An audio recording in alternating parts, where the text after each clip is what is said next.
Hi guys, and welcome back to Paolo's channel. This is my video about the Alfa 155, Alfa Romeo 155 V60i from 1993. It was the first model that Tamiya made about the DTM cars of the 90s, you know, and the one in the background was one of the enemy they had during that period of racing, you know, the Mercedes. It was a very interesting series they had in the early 90s until nearly the end of the 90s, you know, when they allowed the producer, the big manufacturer, to produce a kind of prototype, because this was named like Alfa 155, but if you know the kind of racing cars we are talking about, you know that there is nearly anything in common with the ordinary street car of the Alfa Romeo.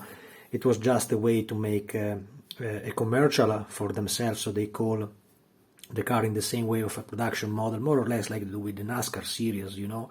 So you find some very famous American names, but the car racing just have the name and more or less some details that recall to the production items, you know. So there is nothing in common with the ordinary car. The model that Tamiya made here was absolutely well done. It was very highly detailed, and as you can see, they had a complete mechanical overview. There was the engine, pretty well done also, honestly, in the kit. Unfortunately, in this model it is covered by the air scope with the big Alfa Romeo logo. Many modelers also do that in the way that you can take it away and show also the headers of the engine, you know. And I wanted to finish the model in this configuration, you know, so you have anyway the overall look of the entire car, even more looking from the front, you see. And anyway, you have also the possibility to look at the mechanics of this wonderful kit. Tamiya really made an excellent model, you know. Details like the wheels, the rims, and also the interior part, it was extremely fine, you know, and absolutely well done.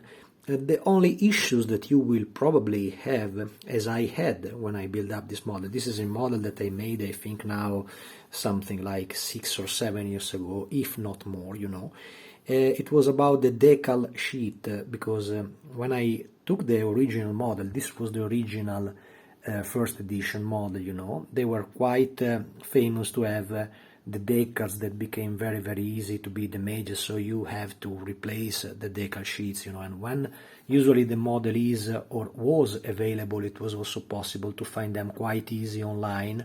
I think if you check at the major website that sell spare parts and details and accessories, you still can find them, because, you know, if you have, like me, the first edition, the first boxes from 93, it's absolutely possible that you will have issues and problems fixing that big decals over there and the big decals over the doors, you know.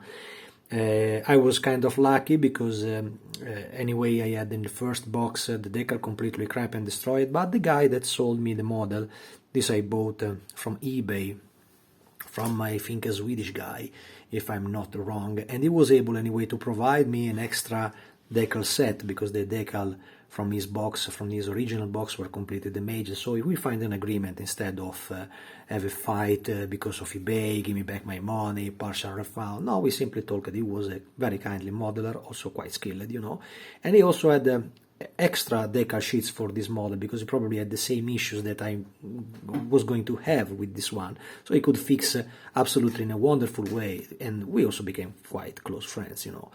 And so the model fits very nice, you know, not perfectly, because honestly this kit was also famous to have the front clip that was not fitting completely over the rest of the body. So if you leave the model in the way that you can manually take it away, the front end of the car, you will know that when you place it back in the ordinary closed position, the front hatch don't close properly. This don't happens in the following models. Remember that Tamiya made I guess 4 of this Alfa Romeo, and you will have this red one that was the original first edition from 1993 or 94, I think it was, anyway, the 93, if I'm not wrong, yes. And you will have problem in finding the middle one, so it is the 94 car that is missing, and you recognize the 94 car because it's a a middle version between this one and the latest version. To have an idea, the Martini Racing, the Bosch are the two boxes of the latest version. Instead the first edition car is this one and the Jägermeister car, the orange Jägermeister. So they are the first 155. Instead, the latest one are the ITC. It was the name of the series, changing from DTM to ITC.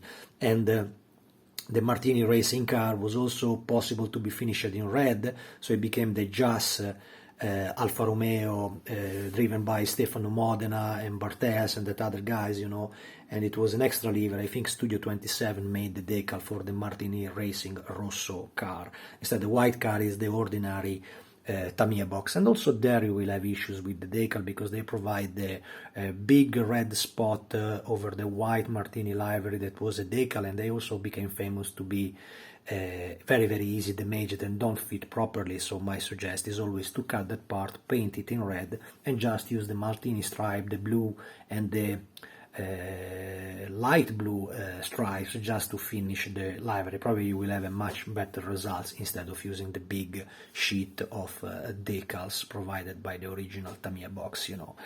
The model fits, as I say, pretty nice. The wheels are excellent. I just added some cool details like the name Nicola ring and so on. Nicola should be Nicola Larini, the driver. He became a ringmaster in that year because he really liked and the win over the long Nordschleife on the Nürburgring, and so I wanted to do this car using the name of that pilot from Tuscany that is one of my favorite one, was one of the real hard guys from the 90s, It was the dream team from Alfa Corse, so they had them, they had Colciago, they had the names, Nannini, it was the names driving this car. And if you see about DDM adventures of the 90s, you will have a lot of funny videos of real racing, despite the car was anyway a kind of tourism car, so usually you don't see so many big fightings nowadays with this kind of cars. They were, yes, like touring cars looking, but inside they were nearly like prototype. This was because Alfa Romeo quit the Formula One slightly before, then they tried to make a prototype that never seen the light. That will be one of my next adventure. That was the Alfa Romeo SE048. It was a C group car that never have been really raced by Alfa Romeo and was an aborted program. And then they start to concentrate completely over the DTM series with a lot of effort and money, of course, provided by Fiat, that was the new owner of Alfa Romeo in that years, And that's it. So I think the model is absolutely a stunner, because when you have this big red, nice and colored Alfa Romeo in your showcase, everybody will love that. And it's nearly impossible to make a mess with this model, so you just have to assemble that in the proper way, paint it and follow the instruction, and add some details like the cables in the inner side of the cockpit and the seat belts, the ordinary stuff that we always do when we build up models, And you will have an excellent reproduction of the mighty Alfa Romeo of the 90s, the first edition.